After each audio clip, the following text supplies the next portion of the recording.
Okay, change ulit tayo ni Sharp. Bali, unang change ko rito 500. Tapos, sumunod 1.5. So, pantatlo na ito.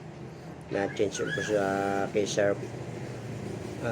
Bali, 3,969.6 ang natakbo na. So, i-change na ulit natin. Sa ganitong unit, kaganitong kay Sharp na ito, ang tinatanggal na tornilyo ito. Hindi ito inaalis, hindi ito tinatanggal itong malapit dito sa cambio. Ito kasi semi-automatic yung Sharp na 125. Hindi ito tensioner ito. Itong gitna ito. Yung number 17. Ayan, ito. Number 17 na labi, ayan oh. 17, ito yung tinatanggal. Baka magkamali kayo ito, matanggal nyo. Pag natanggal nyo ito, may mahuhulog dyan. Yung pinaka ng tensioner ito.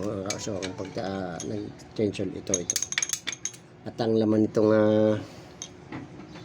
langis 800 lang, hindi 1 liter. Okay, tanggalin ko na. Tanggalin na natin yung tingnan natin kung anong itsura ng langis niya. Kung sobra ba ang ano niya, ang itim. Ito na yung langis na pinagpalitan niya. Ito siya, malupit ang langis na ito. Hindi pa siya masyadong maitim at saka ano siya, maayos din yung langis na yun.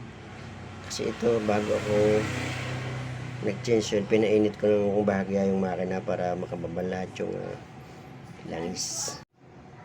Ito yung ginamit kong oil na nilagay ko dito kay Sharp. Ayan. Maayos. Kaya ito na lang yung ginagamit ko na langis.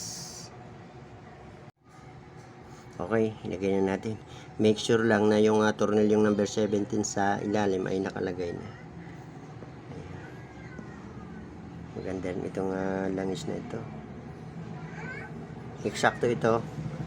Itong 800, wala itong 1 liter. Okay yan, start na natin. Bagong change oil na naman si Sharp Rosie. Ayun. Start. 1 click. Okay na.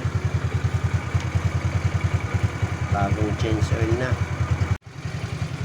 So yan, okay na. Thanks for watching.